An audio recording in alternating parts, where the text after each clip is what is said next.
If the Gita is there, focus only on Gita. All else is just stories. Gita is not a story. Gita is a philosophical document of the highest order.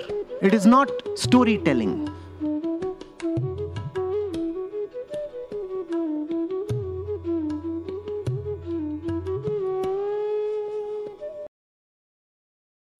Now, I have a question there.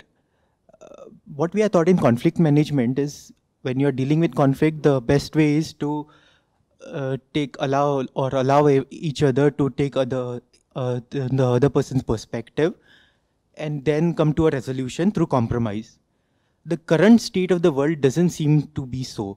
In fact, there are economic incentives to even keep the conflict open. Okay, so how do you combat this system, especially in the current state of wokeism, where wokeism is actually gaining a lot of currency? You can't even, be in the camp of ignorance is a bliss or be fence-sitting. That's one thing, sir. And secondly, I'm all about hypocrisy. In fact, I believe almost every human is a hypocrite. But what I don't understand is entitlement, which comes with hypocrisy. Like, for example, everything to religion, from religion to climate change. How come, a middle-class Indian switching on his air condition with coal-powered electricity, is committing a great blasphemy against environment, but EV cars, which are essentially made from materials which are obtained from destruction of Amazon rainforest, is considered eco-friendly. Okay, and also adding to the wealth of super rich. So that's just propaganda, no? That's just lack of knowledge. So once you make it known that the very battery in an EV car is actually an environmental disaster, the kind of elements that are used in it and how rare they are and how much soil must be unearthed to just get to that. And then the fact that countries like India have mostly coal-fired plants. So even if you have to charge that battery, then you're burning coal. You make that known. And then the moral superiority, the ethical value attached with an EV car goes down. This one is a clear case of lack of propaganda. Propaganda is a great thing. You need to publicize the right information. And the corporations selling those cars won't do that, obviously. So you have to do that. And you have the power of social media on your side. Post as much as you can, ask people to share, let people know.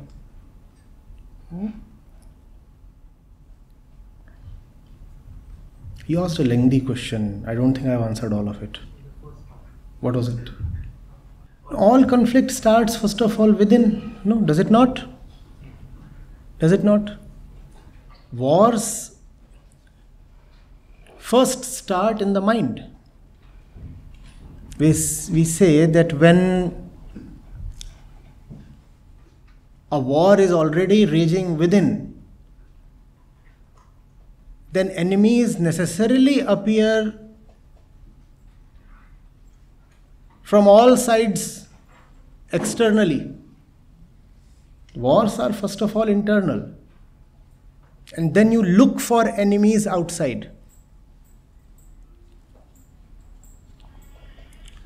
So, knowing yourself is the way. Inner education is the way.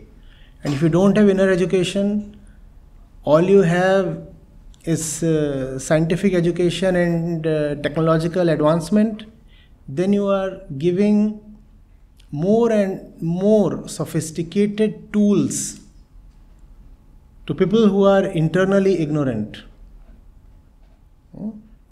The fellow does not know what he wants, but he has his finger on the nuke button. What would he do? Internally flustered, ignorant, hateful, unfulfilled,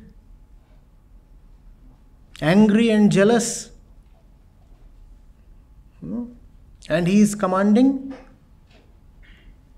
nuclear forces. He can launch an ICBM. What do you expect now?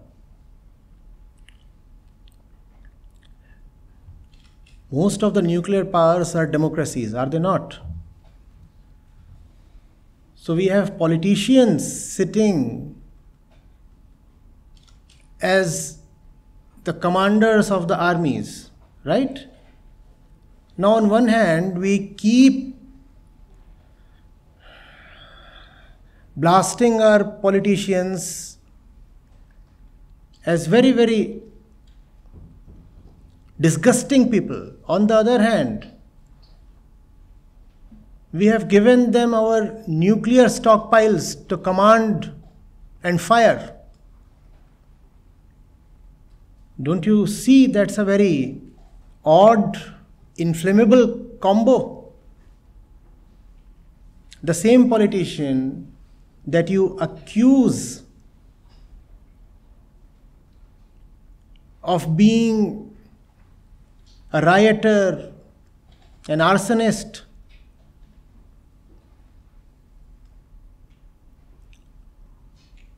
a corrupt person, a vile man, sometimes even a murderer. This same politician then becomes the prime minister, the president, or somebody. And this person is commanding 400 nuclear warheads now. Don't you see how precarious our position is? The entire world loves to hate, let's say, somebody like Trump. And you would even say that he's an imbecile, he's mentally unstable, emotionally, he's a wreck. All those things were said about him, no? And what was he commanding? The world's largest nuclear force capable of destroying the earth at least 20 times over. That's the might of the US nuclear arsenal. Not one country. It can destroy the entire planet 20 times over.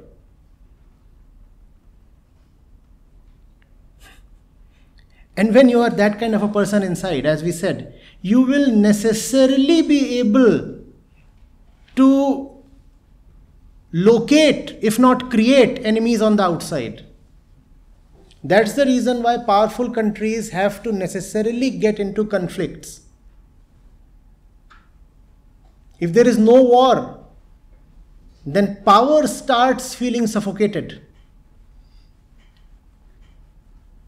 What do you do with all these sleek missiles? See how beautiful they look? They must be put to use. So then you search for wars. Now you are saying there is so much conflict in the world. That conflict is coming from the mind of the man. Which man am I talking of? Not just the decision maker, but actually all those who put the decision maker in the chair. And who are those people? You and me. Because there is darkness in our mind, so we put dark people in positions of power. Do you see that? You will do as you are, and that implies you will vote as you are. No? So if the common man is steeped in ignorance, that's the kind of leaders he is going to select or elect. Correct? And then they will fight.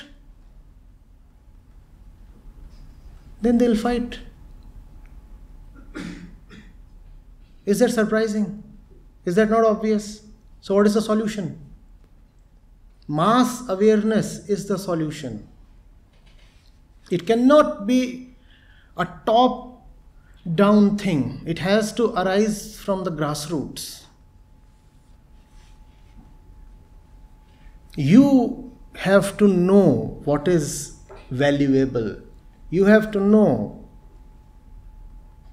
that knowledge, realization, freedom are more important than anything else.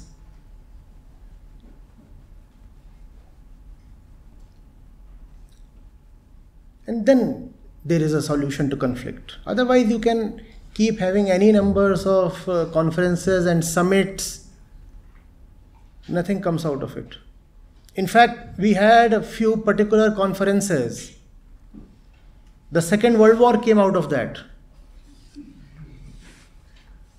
You know, the Second World War was born out of actually a treaty.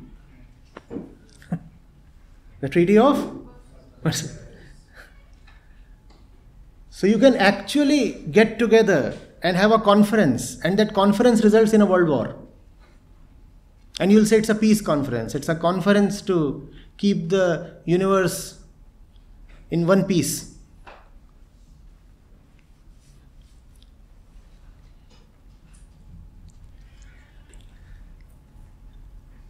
It has to begin with you. It has to begin with me. There is no other way. This might sound old-fashioned, not very exciting, but sorry, this is the only solution. And if this is not the solution, then calamity is the option. The ones who are my age or elder than me in this room will probably escape with lesser damage, because we anyway don't have too many decades to live. But you people have 5 decades, 6 decades? On an average, that's how long you'll live. So the onus is on you to not let the planet degrade beyond a point. You are inheriting it, you will be inhabiting it. The older ones who are ruining it would ruin it and be gone. And all the murk and the debris will be on your head. So it's you who should stand up. No?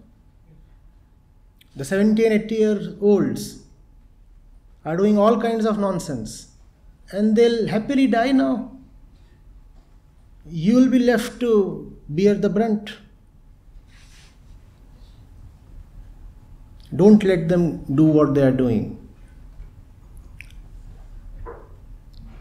Social media, democracy, technology, they are in some sense great equalizers. Even a common man today has a voice. Use that voice. Even the president of the world is just a Twitter account. And you too have that, no? Even the president cannot have 2 accounts. Leverage that. Leverage that. And if you don't leverage that, then all kinds of disgusting forces are there to leverage that. No? You know the kind of stuff that goes viral on social media.